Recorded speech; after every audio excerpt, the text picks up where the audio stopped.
how to use a Carolina rig. Now, whether you've never really thrown one, or maybe you have and you haven't caught fish like you think you should on a Carolina rig, I'm going to teach you when to use it, how to use it, you know, what type of baits you can put on the Carolina rig, because it really is a versatile bait, and you can you know, imitate a lot of different bait fish, you know, because you can use a worm, you can use shad baits, there's a lot of different hooks you can use on the end of it, and different weights and when and where. So it's a lot to cover, guys, but I got the boat hooked up. We're about to head to the lake and see if we can catch some fish, and I'll teach you how to use it. Alright guys, so now we're out on the water, and I'm going to show you the setup. Now, I'm going to kind of throw in some up-close shots, you know, in the house. It's going to be a lot easier to explain how this works, but I'll go over it real quick. So first, on the main line, I'm using fluorocarbon. Let me cover that first. So the line you want to use, because that's the first thing you got to figure out, what setup, what rod. I'm going to go with the medium heavy. You know, anything you're going to throw Texas rigs on, you know, jigs, stuff like that will be alright. You're going to want to go with fluorocarbon, preferably. You can do mono, it's just going to stretch a little. So I like, you know, 17 to 15 pound fluorocarbon. It's not going to have as much stretch, and you're just going to feel it. And why I say that is because here's your weight in a Carolina rig, and here's your bait. You have a long leader, and this is going to be on the bottom, the weight is, and you don't want much stretch. You want as much sensitivity as you can. A lot of the times, if I'm fishing muddy water like I am today, I could actually get away with a main line that's braid. But I do fish the south, so for some of you clear water guys, I mean, my water visibility out here is probably, you know, 6-7 inches. Like it's pretty murky out here. But to be safe, just go with fluorocarbon all around, 17 to 15 pound, you know, something you can cast pretty good, and you're just going to drag this along the bottom. Now, we're going to talk about where you should target in a second, but I'm going to be targeting creek channels today because that's where these fish are hanging out at, and I'll go over the bait. So I've just Texas rigged a game hog. This is a Strike King game hog. Why I picked this is going to immediately sink and get me down into the bottom of that creek channel on the ledges. You know, you hear people say we need to go hit the ledges. They're on the ledges. You know, that is, you know, for this time of the year, if you're watching it right now, it's hot here in Mississippi. I'm from the south. But anyways, so I have a 1/2 ounce weight. You can see it's a pretty big weight. I want this thing to get down there quick. That's the beauty of it.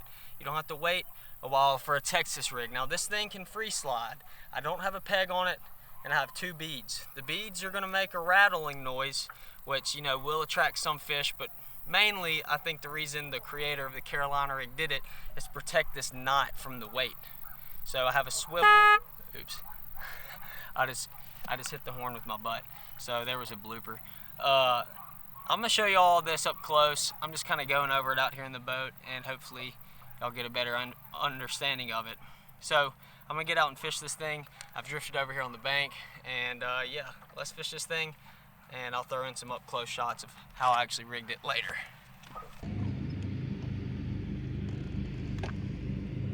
I'm on a lot of structure down here right off this stump. Creek on the other side of the stump. Like you can see right here on the 360 scan. Creek right there. Oops, I clicked the screen. This one's touchscreen. And there's a stump right there. Well, I can visibly see the stump, but I can see it on the 360 as well. A lot of clutter down there. Solid root ball. We'll see if we can pick some fish off of this. This is a good area to catch fish like this on. Oh, there's one. I have one. Told you right there, I caught it. That's a good fish. It's a good fish. That's a good fish. It's about 4 pounds. Whoo-wee. That's what I love. I caught it, guys. The same cast, I called that.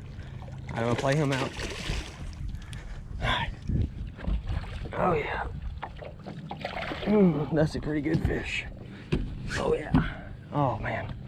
Well, my big camera back here died, but this one will have to do. We throw a battery in his front camera. Look, there's the Carolina rig. I do have a really long leader. Like I said, I'm fishing ledges. I want this bait to float. I want it to flutter down slowly. And I picked up this as my first fish. It's not a bad fish, it's a healthy one. We'll catch some more, guys. Sorry I didn't get this on this camera. Luckily I had this chest mount on, and I did capture it on here. So try to keep my battery charged for the other catches, but we're gonna fish it out. Alright, so we're gonna keep doing just that. I'm gonna go along this creek channel using my depth finder, you know, hitting that creek channel, finding little, you know, stumps, and really it's just that ledge. But if you can find a ledge combined with some structure, and you drag that Carolina rig and that bead and that weights down there tapping and clicking and clanking, and you have that nice, that's what's so beautiful about this. This is weightless. So this is, you know, getting it down there in the strike zone. But this strike hog right here actually has some like an air pocket. It's hollow in the middle. So if you look at it, you know, you throw it in some shallow water or whatnot, this thing, well, let me rig it back up. That fish destroyed this thing.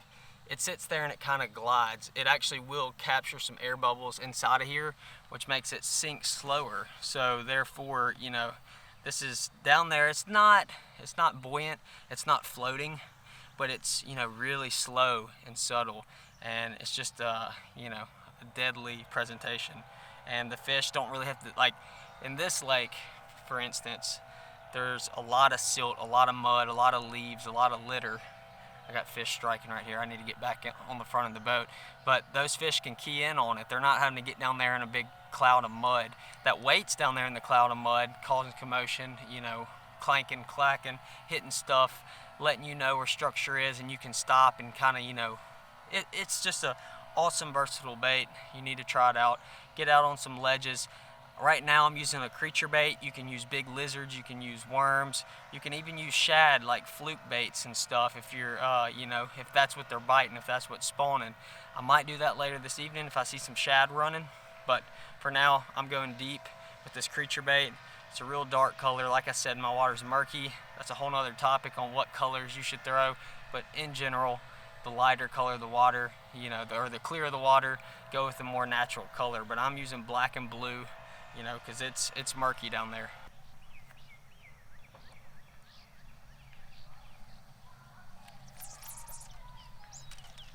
Got one.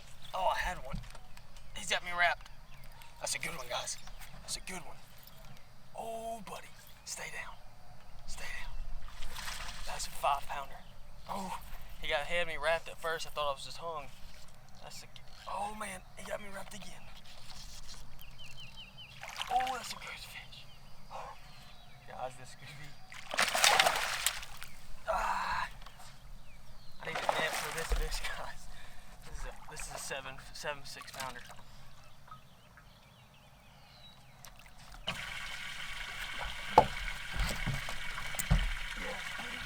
Yes, yes, yes. Carolina rig. Throwing a creek channel. Man, that fish had me hung up twice around stumps. You gotta get a weight on that fish. That's a solid fish, guys. Heck yes. Woo! My heart's pounding. Carolina rig. Roll it slow. Put it in that deep water on ledges. Structure. It's an awesome bait. Man. There you go. So guys, I use my 360 imaging to help me out a lot. So right here you can see I'm on a creek bend. Right there, that hard return is the bottom of that creek. And on those black spots is up in the shallower water. But right now, kind of sitting on a point. I'm a little on top of it, so you're not seeing it hard to find right here of this arch, but you can see it pretty well. What I was casting at was this stuff right here. There's a few stumps. You can see right over there. There's 2 stumps, and there's a few more under the water, and you can faintly see them here on the 360 imaging. It's picking them up. I was dragging all that stuff, just scoping it out, and boom, that fish picked it up. So I'm going along the outside of this creek channel. This creek channel, man, it weaves all the way through this lake. I mean, it splits. This tool right here, and dragging a Carolina rig is a way to pick them up.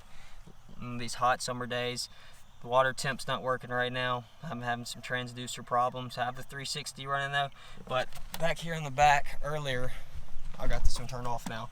I was reading 88 degrees, so it's pretty warm out here. I'll put it back on the tripod. And yeah, guys, that's how I'm doing it. I'm searching these creek channels with this big creature bait here.